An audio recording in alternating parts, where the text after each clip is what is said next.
اس پورے آیت کو آپ دیکھ لیں نا کہ ابو بکر کی نصرت نہیں اللہ نے نہیں کی, ابو بکر پہ سکینہ نازل نہیں ہوا, ابو بکر کہ اللہ تعالیٰ نے اس آیت میں کوئی تعریف ہی نہیں کی. آیا نازل ہی ہوا ہے نبی رسول صلی اللہ علیہ وسلم کے عدم ناصر ہونے کے لیے. اسی لیے ہم بتا رہے ہیں کہ لا تحزن سے کیا مراد ہے, یہ آیات میں خود دقت کرنے سے پتہ چلتا ہے. جی سر. اچھا اب میں بول سکتا ہوں؟ جی بولیں. آپ نے بھی کہا کہ وہ حضرت ابوبکر صدیق جو تھے وہ خوش ہو رہے تھے اور حضور صلی اللہ علیہ وسلم نے ان کو بتایا کہ تم خوش نہ ہو. یہ آپ کے الفاظ میں بول رہا ہوں. تو حضور صلی اللہ علیہ وسلم مجھے لاجیکلی بتا دیں, حضور صلی اللہ علیہ وسلم انہیں ساتھ لے کر پھر کیوں گئے؟ ہجرت کے ساتھ کیوں لے کر گئے؟ نہیں آپ نے لاجیکل مجھے آنسر, کیونکہ آپ نے ساری سٹوریز بتائی ہے نا کہ ایسے ہو گیا ویسے ہو گیا, کوئی قرآنی دلیل نہیں دی, بس ساری سٹوریز بنا کے اپنی طرف سے, کیونکہ آپ کے دل میں بغض ہے آپ نے وہ ساری باتیں کر دی. قرآن میں اللہ کی مائیت کا آپ نے اتنے واضح انکار کر دیا, تو میں تو حیرت مجھے ہوتی ہے کہ آپ کو کوئی خوف نہیں ہے کہ آپ سیدھی قرآن کی آیات کے اس طرح سے انکار کرتے اور بھولے والے معصوم لوگوں کو آپ اس طرح کتنا گمراہ کر رہے ہیں. مجھے بتائیں, حضور صلی اللہ علیہ وسلم جیسی شخصیت اگر حضور صلی اللہ علیہ وسلم نے نہیں بھی کسی وجہ سے کہا ہوگا, چلیں جیسے وہ زید والا واقعہ ہے جس میں حضور صلی اللہ علیہ وسلم نہیں بولنا چاہتے تو اللہ تعالیٰ نے وہی نازل فرمائی کہ آپ اگر شرما رہے ہیں تو میں بتانے میں کوئی نہیں شرماتا ہوں, آپ بتائیں جو حضرت زید کا تذکرہ ہے قرآن مجید میں.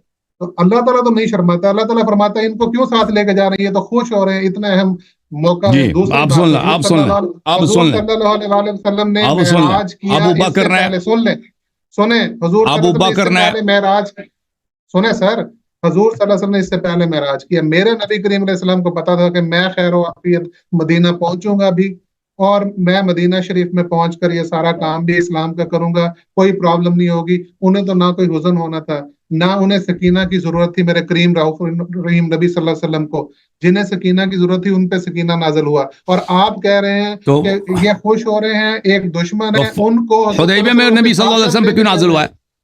حدیبیہ میں اور حنین میں نبی صلی اللہ علیہ وسلم پہ سکینہ کیوں نازل ہوا ہے؟ حضور صلی اللہ علیہ وسلم کے اوپر سکینہ نازل ہونے اللہ تعالیٰ کیونکہ مومنین کو تسلی دینے کے لیے بتایا گیا. اور نبی صلی اللہ پہلے سکینہ نہیں تھا نا, تو اگر سکینہ کی ضرورت ہی نہیں تو نبی پہ تو مومنین پہ نازل ہوتا نا, نبی صلی اللہ علیہ وسلم پہ کیوں نازل ہوا ہے؟ یہ کوئی بات ہوئی ہے؟ اچھا میں آپ کے سوال کا جواب دے دوں, میں آپ کے سوال کا جواب دے دوں کہ رسول اللہ صلی اللہ علیہ وسلم ابو بکر کو کیوں ساتھ لے کے گئے تھے, ٹھیک ہے نا. یہ بخاری میں روایت موجود ہے, خود عائشہ کی ہے کہ شب ہجرت ابو بکر نے نبی صلی اللہ علیہ وسلم, وہ آپ کو پتہ ہے نا, اس نے اپنے 2 اونٹ بیچ دیے نبی صلی اللہ علیہ وسلم کو فروخت کرنا, اپنے بہت پیسے بھی لے لیے اس کے, ٹھیک ہے نا. اس نے پیسے لے کے شب ہجرت, تو اس نے کاروبار تو کرنا تھا اپنا, اور وہ پیچھے لگ گیا تھا کہ مجھے ساتھ لے جاؤ. یہ کتاب ہے المسند لأحمد بن حنبل بتحقیق شیخ احمد محمد شاکر, چاپ دار الحدیث, جزء ثالث, چاپ القاہرہ, یہاں پہ سنہ 1995 میں چھپی ہے. یہ صفحہ نمبر 331 ہے, حدیث نمبر 3062 ہے, اسناد صحیح. یہاں پر صفحہ نمبر, یہ عبداللہ ابن عباس کی ہے روایت ہے, صفحہ نمبر 332 ہے, اس میں یہ ہے کہ امیر المؤمنین علیہ الصلاۃ والسلام رسول صلی اللہ علیہ وسلم کے بستر پہ سوئے لیٹے تھے, ابو بکر آ گئے, وابو بکر یحسب انہ نبی اللہ صلی اللہ علیہ وسلم, سند بھی صحیح ہے. ابو بکر کو پتہ ہی نہیں ہے کہ پیغمبر صلی اللہ علیہ وسلم گئے ہیں, ابو بکر کو پتہ ہی نہیں ہے, اس نے تو کاروبار کرنا تھا, اس نے اونٹ کے پیسے لینے تھے, اس کو پتا تھا کہ پیغمبر صلی اللہ علیہ وسلم غار میں اگر چلے گئے وہاں پہ, یہ تو اونٹ مکے سے تو اونٹ تو ساتھ نہیں لے کے جائیں گے نا, یہاں سے تو رات کی تاریکی میں نکل جائیں گے تو کسی کو پتہ نہ چلے. بعد میں مدینہ جانے کے لیے ان کو اونٹ کی ضرورت ہے, تو قیمت وصول تو کرنا تھا. یہ آ گئے بھائی کہ امیر المومنین صاحب ادھر لیٹے تھے, اس کو پتہ نہیں ہے کہ پیغمبر گئے ہیں. فقال یا نبی اللہ, یہ کہنے یا رسول اللہ یا رسول اللہ. اب کفار نے گھر کا محاصرہ کیا تھا, کفار کو اگر پتہ چل جاتا کہ نبی صلی اللہ علیہ وسلم بستر پہ نہیں ہے تو وہ تو تلاش کرنا شروع کر دیتے, ہو سکتا ہے وہ پکڑ لیتے پیغمبر کو. فقال له علی علیہ السلام ان نبی اللہ قد انطلق نحو بئر میمونہ فادرکو, امیر المومنین علیہ السلام نے کہا کہ وہ تو بئر میمونہ کی طرف چلے گئے, ادھر چلے جاؤ تم. اچھا, تو وہ پھر پیچھے ان کے چل گئے اور رسول پاک صلی اللہ علیہ وسلم سے مل گئے.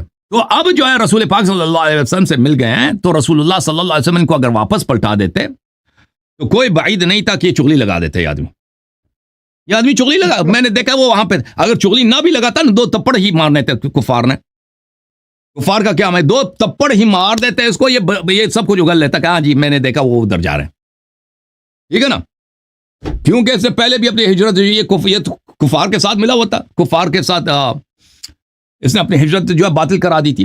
پھر اگر ہم یہ بھی کہتے ہیں کہ نبی صلی اللہ علیہ وسلم اس کو ساتھ لے کے گئے تھے، نبی صلی اللہ علیہ وسلم کریم ہے، ایک آدمی خواہش کر رہا کہ میں آپ کے ساتھ جانا چاہتا ہوں، اس کو ساتھ لے کے جائیں تاکہ اس پہ مزید اتمام حجت ہو، شب ہجرت کو اس کو نصرت کرنے کا، اس کو اب توبہ کرنے کا، اس کو اخلاص دکھانے کا، اور اس کو اسلام کے ساتھ مخلص ہونے کے موقع فراہم ہو جائے۔ معجزات دیکھ لیں، لیکن کرامات معجزات دیکھنے کے بعد بھی اس کی ہدایت نہیں ہو سکی۔ نبی صلی اللہ علیہ وسلم نے کب لوگوں کو پیچھے پلٹایا اپنے سے؟ کب اپنی صحبت سے انہوں نے کسی کافر یا منافق کو محروم رکھا ہے؟ کسی کو نہیں محروم رکھا۔ جواب دو اتنی بات کا، جواب دے دو۔ آپ نے ابھی اتنی خوبصورت بات، یہ ان کی اپنی کتاب ہے بھائی، اس میں لکھا ہے کہ ابو بکر کو پتہ ہی نہیں تھا کہ نبی صلی اللہ علیہ وسلم گئے ہیں، ٹھیک ہے نا؟ جی انہیں پتا نہیں تھا۔ اب آپ نے کتنی خوبصورت بات کی، میں وہی کہتا ہوں اتنی illogical باتیں کر کے آپ کیا ثابت کرنا چاہتے ہیں؟ آپ نے کہا کفار کو پتا نہیں چلا کہ حضور صلی اللہ علیہ وسلم کہاں پر ہیں، اور حضرت بکر صدیق رضی اللہ عنہ کو پتا چل گیا، انہوں نے اپنا اونٹ بیچنے تھے، بزنس کرنا تھا، تو وہ وہاں چلے گئے۔ یعنی حضرت بکر صدیق کو کیسے پتا چل گیا جب سارے کفار قبائل کو نہیں پتا چلا؟ اور تو کفار کو تو نہیں پتا چلتا نا، یہ تو مسلمانوں کے بیچ میں تھا نا یہ آدمی، اندازہ ہو گیا تھا نا اس کو کہ جا رہے ہیں۔ You are sitting in America. You should know the etiquettes. آپ بات نہیں کرنے دیتے، پوری بات خود کرنے لگ جاتے ہیں بیچ میں کاٹ کے۔ جب آپ پھنستے ہیں بات بھی نہیں کرنے دیتے، یار یہ کیا ہوئے؟ آپ بات تو ایٹ لیسٹ کرنے دیں نا۔ جی جی، آپ کو جب بات لگتا ہے کہ بس میں پھنس جاؤں گا، آپ اس وقت دوسری بات شروع کر دیتے۔ میں کوئی ڈیبیٹ، مجھے لگا کہ آپ نے کوئی سوال کیا نا، مجھے یہ لگا کہ آپ نے کوئی سوال کیا تو میں نے جواب دیا۔ بھائی اگر معذرت چاہتے ہیں بھائی، آپ اتنا ناراض ہو رہے ہیں، ابو بکر میں پھنس گئے تو آپ پہ غصہ اتار رہے ہیں۔ آپ بالکل کاٹ رہے ہیں نا۔ دیکھیں اگر 1 گھنٹے کی بات میں 45 منٹ آپ بولیں گے تو دوسرا بندے کا پوائنٹ ہے تو کیسے آئے گا سارے لوگوں کے ساتھ؟ آپ نے سوال کیا بھائی، سوال کیا تو کوئی میں نے بولا نا بیچ میں۔ حضرت ابو بکر صدیق رضی اللہ تعالیٰ عنہ کو پتا چل گیا اور باقی کفار کو نہیں پتا چلا، انہوں نے ٹریڈ کی وہاں پر، اپنا اونٹ بیچا، پھر وہ ساتھ چلے گئے۔ مجھے بتائیے کہ کتنی کوئی بہت اعلیٰ جگہ پہ حضور صلی اللہ علیہ وسلم اس وقت میں جا رہے تھے جہاں نہ جان کا خطرہ ہے نہ کوئی اور میٹر ہے، اور حضور صلی اللہ علیہ وسلم کے ساتھ وہ چلے گئے، پیچھے اپنے گھر بار، بیوی بچے، بہن بھائی سب کو چھوڑ کر ایسے ہی چلے گئے۔ انہیں پتا تھا کہ آگے قارون کا خزانہ پڑا ہوا جو مجھے مل جائے گا، میں ان کے ساتھ جا رہا ہوں۔ یہ ساری میں آپ کو بتا دیتا ہوں اس کا قارون کا خزانہ، آپ سن دکھاؤں۔ حضور صلی اللہ علیہ وسلم نے ان کو اعتماد میں لیا ہوا تھا۔ حضرت بکر صدیق کو ہی پتا تھا کہ حضور صلی اللہ علیہ وسلم غار ثور میں رکیں گے، تو حضرت صدیق اکبر ان کے ساتھ تھے۔ تو کیوں آئے تھے وہ بستر پہ پتھر کیوں مانگ رہے تھے؟ کفار جب پتھر پھینک رہے تھے نا رسول صلی اللہ علیہ وسلم کے بستر پر، ابو بکر کو پتہ نہیں ہے، کہتے ہیں یا نبی اللہ یا نبی اللہ، ادھر امیر المومنین علیہ السلام سوئے ہوئے ہیں۔ اگر اعتماد میں جاتا تو اس کو پتہ کیوں نہیں تھا؟ یہ ساری سٹوریز کی بات نہیں کریں آپ، قرآن سٹوریز نہیں ہے، یہ کتاب مسند احمد ہے، صحیح حدیث ہے۔ لاجک۔ اچھا ایک اور میں آپ سے سوال کرتا ہوں، ایک اور سوال یار، ابو بکر بڑے مخلص تھے، بڑے پیغمبر کو پتا تھا کہ مخلص تھا یا پیغمبر کو نہیں پتا تھا کہ مخلص ہے؟ اگر ان کا پتا ان کو ہوتا ہے کہ مخلص نہیں ہے تو وہ مدینہ شریف میں کیوں لے کے جاتے؟ تو نبی صلی اللہ علیہ وسلم کو پتا ہے نا کہ یہ مخلص ہے، اچھا مسلمان ہے، مومن ہے، پتا نا۔ اچھا یہ بات سنیں بھائی، یہ کتاب ہے بخاری چاپ دار احیاء التراث العربی۔ پہلے قرآن پہ بات کریں بعد میں بخاری کی طرف جائیں، پہلے قرآن۔ چلے اب دیکھو نا، وہ آپ نے جو کہا یہ مخلص ہے، وہ قرآن کی آیت ہے کہ مخلص ہے؟ ان کو اعتماد میں لے کے غار میں گئے، وہ قرآن میں لکھا ہے کہ ان کو غار میں لے کے گئے تھے پیغمبر۔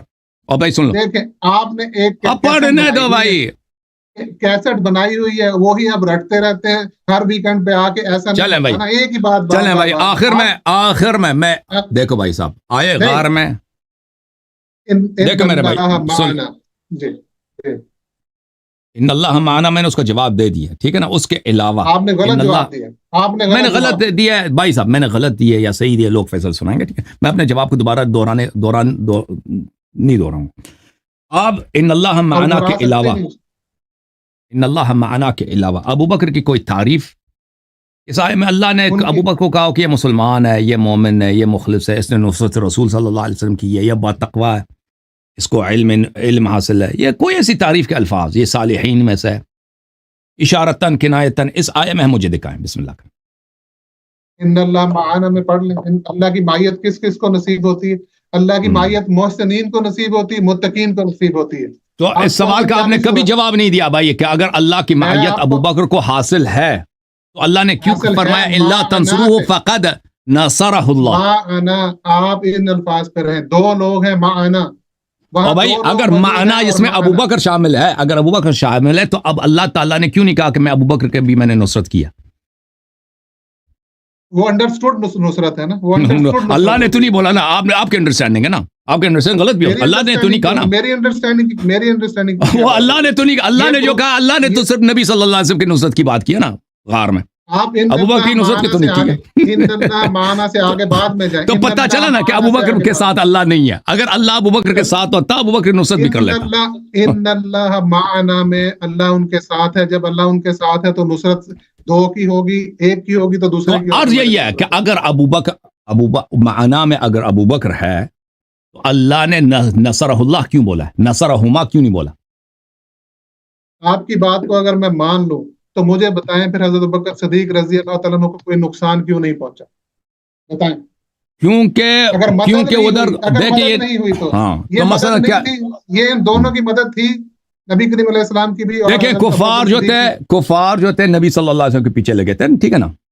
اللہ تعالیٰ نے نبی صلی اللہ علیہ وسلم کو کفار کی جان سے بچائی. یہ ساتھ میں تھا، یہ ساتھ والا آدمی تھا، یہ اس کو کفار اگر پکڑ بھی لیتا ہے نا، یہ تو میں آپ کو بتا دیتا ہوں، یہ ایک منٹ، یہ کفار کے پناہ میں تھا. کفار کو اس سے کوئی دشمنی نہیں تھی، کسی بھی وقت اس نے کفار کے ساتھ کوئی اس کا نہ کوئی جھگڑا تھا. مکے میں جب یہ رہتے تھے، یہ کفار کے ساتھ بالکل کفار ہی کا آدمی تھا. اس کے دلائل بہت زیادہ ہیں. اچھا، بہت سارے لوگ ہوتے ہیں دنیا میں ان کو کوئی نقصان نہیں پہنچتا، بلکہ ہو سکتا ہے مشرک ہوں دنیا میں ان کو عزت بھی ہو. مثلا ابھی چائنا ہے نا، یہ اس سے ریلیٹڈ، اجازت دیں میرے بھائی، اجازت دیں، چائنا ہے، چائنا میں آپ کو مثال دیتا ہوں نا. چائنا، ابھی چائنا کتنا اس کے پاورفل ہے، اس کو وہ اللہ کو بھی نہیں مانتے. کم از کم امریکہ اللہ کو تو مانتا ہے، خدا کو، گاڈ کو تو مانتا ہے، تورات کو مانتا ہے، عیسیٰ علیہ السلام کو مانتا ہے. امریکہ، چائنا وہ تو بھی نہیں مانتا. یا مثلا آپ کا ہندوستان ہے، آپ کی کنٹری کے ہندوستان کے ساتھ کئی جنگیں ہوئی ہیں نا، سن 1948 میں ہوئی، سن 1965 میں ہوئی، سن 1971 میں ہوئی ہے. ہر جنگ میں آپ لوگ ہار گئے. 48 میں آپ لوگ کشمیر آپ کے ہاتھ سے گیا نہیں 65 میں، سن 65 میں آپ لوگ ہار گئے. سن 71 میں 2 ٹکڑے کر دیے ملک کے. بھائی اگر لیکن مجھے شک نہیں ہے پاکستان ایک مسلمان ملک ہے. مجھے شک، بھائی سن لو، مجھے شک نہیں ہے کہ پاکستان مسلمان ہے، اور مجھے شک نہیں ہے کہ ہندوستان مشرک ملک ہے، مجھے شک نہیں ہے اس میں. لیکن ظاہر میں کیا ہوا کہ ہندوستان کو وہی پیروزی ملی ہے. 71 میں اس نے 2 ٹکڑے کر دیے، 1 لاکھ اس نے قیدی بنا دیے پاکستانی فوجوں کی، ٹھیک ہے، جنرل کو فوجی، کرنل، بریگیڈیئر بے حساب اس نے قیدی بنا دیا اور ذلیل کر کے پھر چھوڑ دیا اس نے کئی سالوں کے بعد، ٹھیک ہے نا. تو یہ کہنا، یہ آپ کا سوال ہی غلط ہے کہ ابو بکر کو کفر کی یہ دلیل ہوتی ہے کہ اگر اس کو مثلا کوئی تپڑ نہ لگے، کوئی راستے میں پیر نہ ٹوٹے تو اس کا مطلب ایک مومن ہے. دنیا میں کافر بہت سفر کرتے ہیں میرے بھائی، مکہ مدینہ کے درمیان سفر کیا ہے کفار نے اب بہت سارے دنیا میں سفر کرتے ہیں، ان کو کوئی گزند نہیں ہوتا. اس کا مطلب یہ نہیں کہ وہ مومن ہے، مسلمان ہے، بڑے سچے لوگ ہیں. دنیا میں بہت اس طرح ہوتا ہے کہ مومن کو گزند پہنچتا ہے، مومن کو نقصان ہوتا ہے، کافر کو نہیں ہوتا. اس کا مطلب یہ نہیں ہے وہ کافر جو ہے، کافر کا اللہ کا پیارا ہے، وہ مومن جو ہے اللہ کا دشمن ہے. اگر ابو بکر کو اس سفر میں مثلا کسی نے نقصان، اس کے کفار سے دشمنی نہیں تھی، پہلی بات ہے. دوسری بات یہ کہ اگر اس کسی کو نقصان نہیں ہوتا نا کسی سفر میں، اس کا مطلب یہ نہیں ہے کہ وہ اچھا آدمی ہے یا مومن ہے یا مسلمان ہے.